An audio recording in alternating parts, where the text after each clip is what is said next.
शहरात मध्यरात्रीपासून सुरू असलेल्या पावसामुळे इथे वसईमधील जनजीवन विस्कळीत झालेलं आहे। सध्या आपण गिरिज रस्त्यावर आहोत। मुसळधार पावसामुळे इकडचं जनजीवन जे आहे ते विस्कळीत झाले असून सखल भागांमध्ये पाणी साचले आहे। विशेषतः वसईतील हा जो आहे तो गिरिज रस्ता पूर्णपणे पाण्याखाली गेल्याने नागरिकांना मोठ्या अडचणींचा सामना करावा लागत आहे।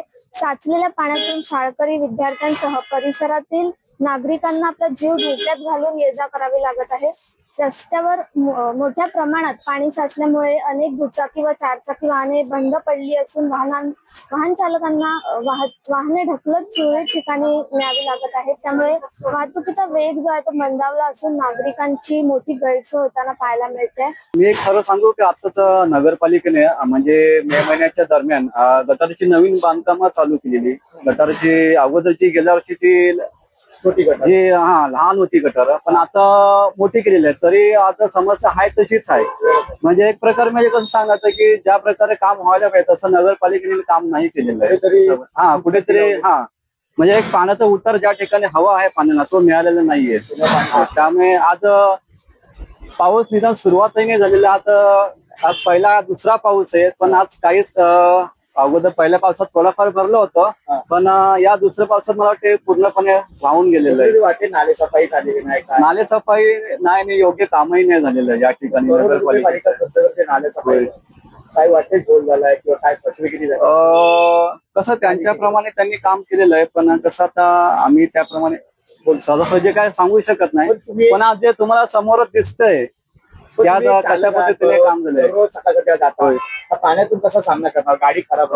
मी आज सकाळी गाडी नाही काढली, आता मी सहज सीएनजी भरलं, कारण की सकाळी एवढं पाणी साचलं की गाडी माझी अर्धी पाण्यात गेलेली।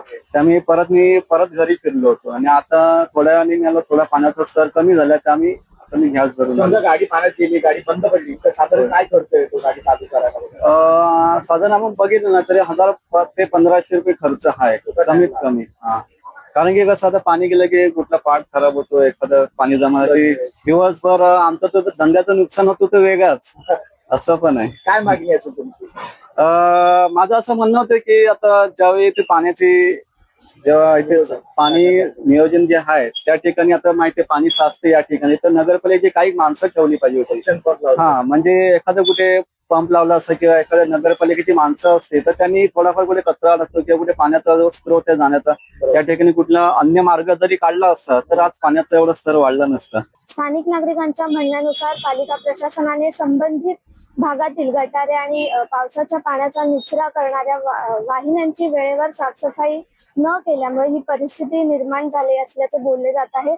पाण्याचा निचरा होत नसल्याने प्रत्येक मुसळधार पावसानंतर या परिसरात पाणी साचण्याची समस्या कायम असल्याचा आरोपही नागरिकांनी केला आहे। दरम्यान पावसाचा जोर कायम असल्याने नागरिकांनी अत्यावश्यक कामाशिवाय घराबाहेर पडू नये असे प्रशासनाने तातडीने पाण्याचा निचरा करून नागरिकांना दिलासा द्यावा अशी मागणीही येथील स्थानिकांकडून होत आहे। तनया मलणकर, आपलं महानगर, वसई।